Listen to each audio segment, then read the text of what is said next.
Hola, ¿cómo están? Quería contarles que en la clase de hoy, en el resumen de la clase, hablas un poquito acerca de los tonos de luz y cómo poder percibirlos y representarlos bien en una obra. Primero, cuando nosotros observamos la naturaleza, siempre a pesar de que observemos en colores, hay tonos de luz.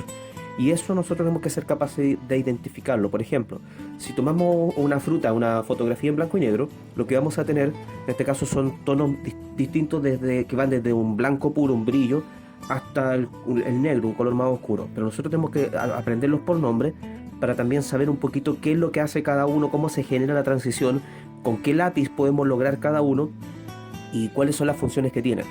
El primero es el brillo, que es el papel puro. Acá nosotros debemos dejar el papel completamente limpio, ¿ya? El segundo es un tono más suave que se logra con un lápiz H, por ejemplo un 2H, un lápiz suave. Nosotros vamos pasando hasta lograr un tono casi blanco, luminoso, es como un gris claro.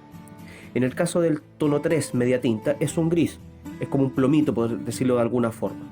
En el caso del 4 es sombra, y ese se logra, ya más para acá, se logra con un 6B, por ejemplo, aquí muy suave, aquí más cargado y aquí completamente intenso para lograr el número quinto, que es el penumbra.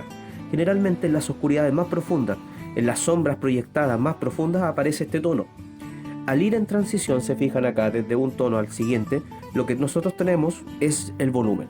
Si nosotros cortáramos, por ejemplo, y pasamos directamente, hagamos un ejercicio acá, si pasamos directamente, como se ve aquí, desde el tono de penumbra al tono de brillo, se produce un corte. Pero si nosotros generamos una transición, podemos hacerlo dibujado o pasar con un paño para lograr el difuminado, ahí nosotros vamos a tener el volumen, ¿ya? Tenemos que ir observando y midiendo dónde hay oscuridad, dónde hay luminosidad y luego representarlo. Entonces la tarea de esta semana se va a dividir en dos. El primero es un ejercicio muy sencillo, muy simple, que consta de lo siguiente. Yo les voy a mandar 10 fotografías de frutas, ustedes tienen que elegir solo una. Entonces, cuando elijamos una fotografía, por ejemplo, si acá tenemos una manzana, lo primero que vamos a hacer es determinar, identificar dónde está, por ejemplo, el tono de brillo. Entonces, si aquí tenemos el tono de brillo, con un color específico que yo les voy a indicar después, vamos a marcar aquí vamos a poner un puntito. ¿Dónde está la zona de luz? Y con un color específico, esto con el editor, es muy fácil de hacer con el editor del teléfono. Nosotros ponemos el lapicito y da la opción de escribir encima. Y le podemos cambiar el color también. Y vamos marcando, por ejemplo, el brillo lo vamos a marcar con amarillo, para que se note. ¿Ya?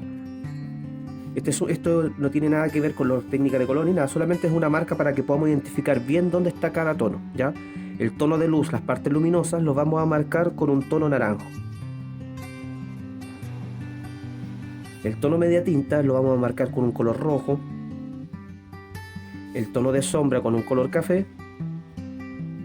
Y el tono de penumbra, como es oscuro, lo vamos a marcar con blanco.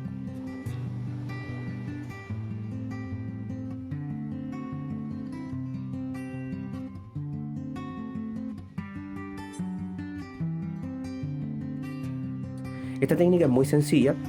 Entonces la primera parte del ejercicio consta de ver la fotografía y marcamos con puntitos dónde están los tonos presentes.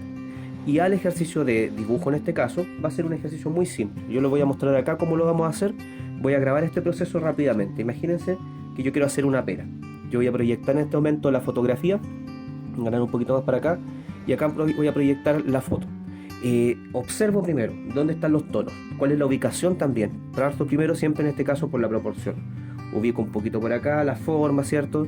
Digo que qué tamaño es, qué tamaño ocupa, y es como un óvalo de este porte, ¿cierto? Entonces comienzo de a poquito con un lápiz más suave, con el H, perdón, un lápiz muy suave. En este caso, si usted es un lápiz mina, márquenlo muy suavecito, no sin cargar. Y aquí ya voy teniendo más o menos un poquito la proporción general. Y luego, cuando estoy seguro, empiezo a hacer el encaje marcando un poco más las formas, ¿ya? Este ejercicio, como les decía, es muy simple, muy simple, y lo pueden hacer en un rato si ustedes le dedican, pero prefiero que lo hagan con tranquilidad, con paciencia, para que nos quede lo mejor posible. Entonces imagínense que aquí ya tenemos más o menos nuestro dibujo. Lo que vamos a hacer ahora es dotar de volumen, dotar de los tonos. Entonces, por ejemplo, en el fondo tenemos harta sombra y penumbra, ¿verdad? Entonces parto manchando, ¿ya? Acá tengo más claridad, aquí tengo más brillo, tengo luz por la orilla, entonces dejo el brillo libre y voy por la orilla haciendo algunos, observando, y voy copiando las luces con tonos suaves, con el H, siempre de a poco, ¿ya? Y así voy avanzando hasta lograr con el B en este caso un tono de media tinta. Recuerden, siempre vamos a ir pasando nuestro pañito para lograr las texturas de difuminado. Y al final podemos hacer algunas marquitas que son como la textura de la fruta en sí mismo, para que vaya teniendo a poco también un mejor nivel de detalle el dibujo, ¿ya? En general es